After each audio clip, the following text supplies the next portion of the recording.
Formal Lab 2, Building an Electromagnetic Motor by Group 5B. The question that we were trying to answer is how does changing either the current or magnetic field affect the speed of the electromagnetic motor? Our goal was to determine how changing the magnetic field would affect the speed of our motor.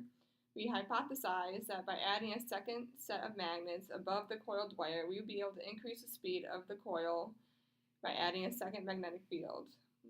We found that by adding the second magnet from a different direction, we did in fact cause the motor to increase by 176%. The setup of our model first involved us creating a circuit. We did this by taking a battery and clipping two wires to. We then clipped those two wires to copper wires which held a coil wire between them. Beneath that coil wire, we kept a stack of magnets which created the magnetic field.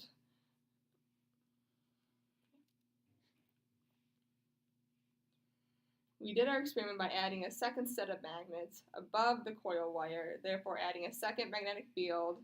So when the current ran through, we had activated one magnetic field which interacted with the second magnetic field and caused the coil wire to speed up. The force diagram shows the forces acting on the wire loop. Since the loop is so light, the gravitational force is negligible, but there is still a magnetic force present acting in the upwards direction. The circuit diagram shows the direction of current traveling through the wires from the positive end of the battery to the negative end. Figures 6 and 7 show the right-hand rules that were used to understand the lab. Figure 6 shows the directions of the magnetic field, current, and force, which are all 90 degrees from each other. In the figure, A is current, B is magnetic field, and A times B is force.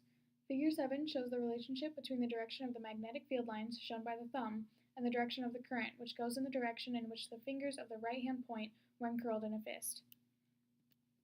When the electromagnetic motor was tested, the loop rotated 50 times in 30 seconds, or 1.67 spins per second. After the second set of magnets were added above the loop, it spun 50 times in only 17 seconds, or 2.94 spins per second. This means that adding the second set of magnets increased the speed of the loop by 176%. So this all works by sending an electric current through the coil, which creates a magnetic field around the coil. When introducing a second magnetic field through the use of magnets, the two fields would interact, creating a force. Since the magnets were stationary in the Play-Doh, it would cause the coil to spin. Since the current runs from the positive end of the battery to the negative, it causes the coil to spin in a certain direction, depending on which way the current is flowing. If this current was flipped, however, the direction of the coil would spin the opposite way. After multiple trials, we determined that by adding a second magnet to the system, we could get it to spin 176% faster than it would with just one magnet. So compared to a DC motor, DC motors would have two currents running through them, one with north magnetic field and one with south, and there would be two magnets around the outside that were the same, one north, one south. This would cause attraction on one end and repulsion on the other, which would make the DC motor continue to spin and at a faster rate than our simple loop would be able to spin.